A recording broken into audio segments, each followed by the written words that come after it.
Today, we're going to share a true story, a story happening to thousands of elderly Hmong men across America. It's a story of fake love, elaborate lies, and a young girl from Laos.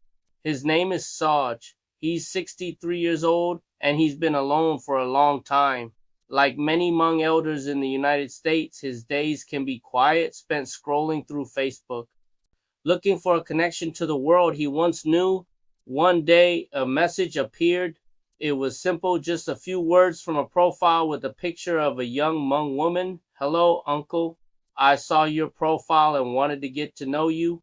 It was a small message, but it would change Saj's life forever. The young woman introduced herself as nkauj, most AB. She started weaving a story, telling him she was an orphan living a difficult life in a small village in Laos. She said she was poor, lonely, and had no one to care for her. Her messages were filled with sweet words and promises. She'd send good morning texts and stay up late chatting. She told him he was the only one who made her happy, the only person she could rely on. For Saj, who felt isolated in a country far from his homeland, these words were everything. He started to feel important, needed, and loved. He believed he had finally found a special connection, someone who truly cared for him. But there were signs something wasn't right. Red flags started to appear, but they were easy to ignore when his heart was so invested. Her profile only had 3 photos, all of them looking a little too perfect. Whenever he asked for a video call, there was always an excuse.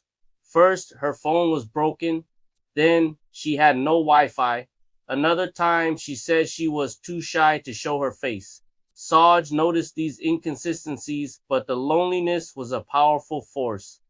The feeling of being wanted, of having someone think about him, was stronger than his suspicion. He chose to believe her because he needed to. The sweet talk was a trap, and he was walking right into it. Soon, the sweet talk turned into requests for help. It started small: "Uncle, I don't have any food to eat today. Could you help me with just a little?" Saj sent the money. Her gratitude was overwhelming. She praised him, telling him what a good and generous man he was.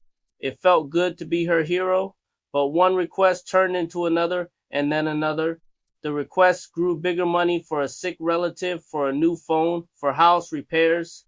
He sent money through Western Union and bought gift cards, doing whatever she asked. He wasn't just sending money. He was sending his hope, his trust, and his heart. This isn't just Saj's story. All across the community, other elders were falling into the same trap.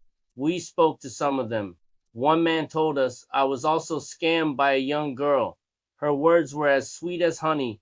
Another admitted, "When she started asking for money, I knew something was wrong. But I was afraid that if I didn't help, she would get angry and leave me." The fear of returning to that silence, to that loneliness, was so great that they were willing to pay to keep the illusion alive.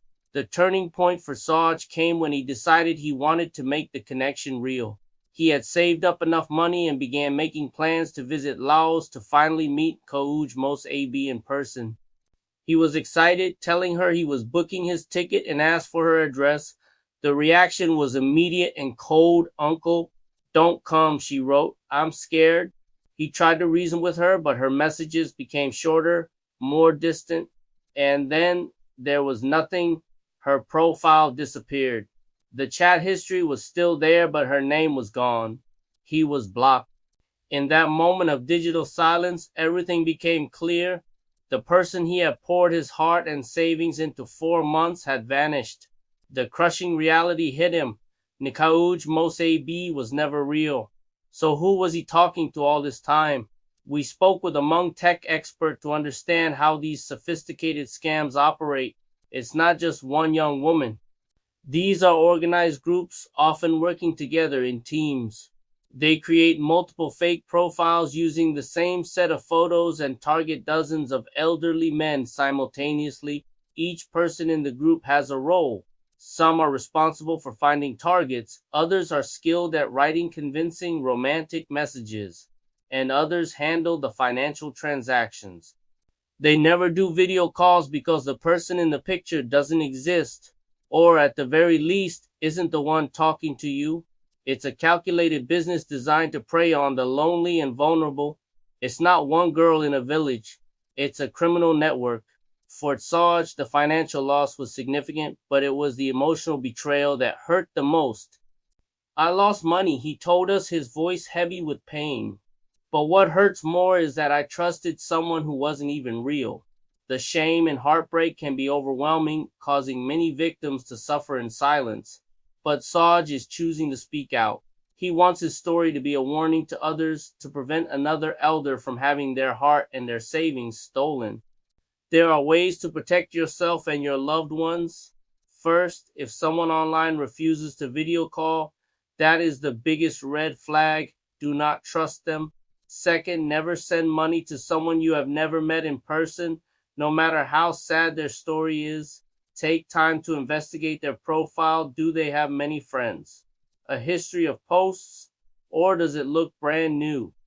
Most importantly, talk to your family and friends. If you're talking to someone new online, share it with someone you trust. A true connection, real love, will never be about money. The desire for connection is human, but love shouldn't come with a price tag.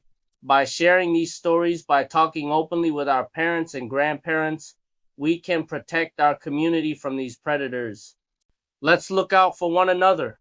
Thanks for watching, and please share this video to help spread awareness.